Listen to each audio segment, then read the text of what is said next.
जम्मू कश्मीर के नगरोटा में सेना पर गोलीबारी के बाद तलाशी अभियान जारी। जम्मू कश्मीर के नगरोटा इलाके में सुरक्षा बलों का तलाशी अभियान लगातार जारी है। इलाके में उस वक्त हड़कंप मच गया जब सेना की एक इकाई पर गोलीबारी की सूचना सामने आई। घटना के दौरान संतरी ने संदिग्ध गतिविधियां देखी और शुरुआती गोलीबारी के बाद संपर्क टूट गया।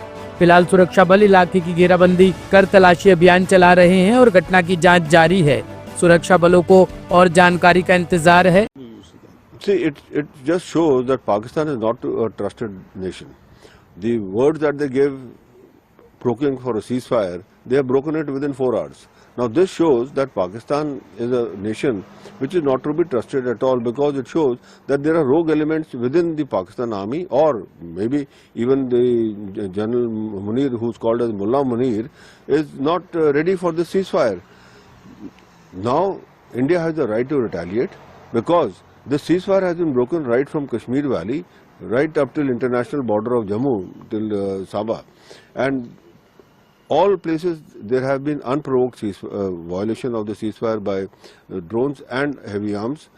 So this shows that something has to be done to treat this ailment, and that India reserves the right to retaliate, and I'm sure India will retaliate. By morning we will get to know what the action India has taken, and once and for all India should now retaliate and finish off Pakistan's assets, military assets, so that they realize that whom they are dealing with.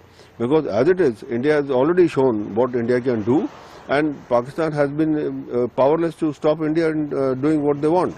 They have destroyed their airfields, they have also destroyed other their assets.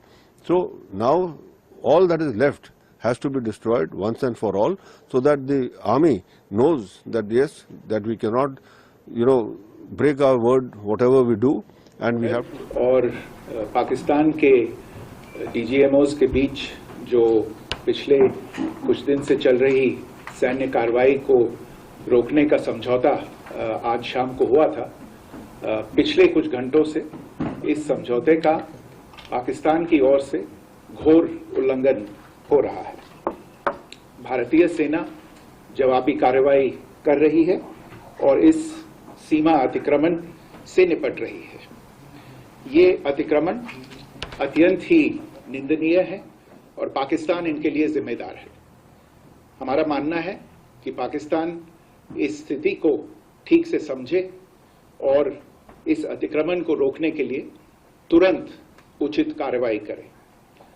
सेना ने इस स्थिति पर कड़ी नजर रखी हुई है और उसे किसी भी अतिक्रमण से निपटने के लिए ठोस और सख्त कदम उठाने के लिए आदेश दे दिए गए हैं। Bureau report, team top story news.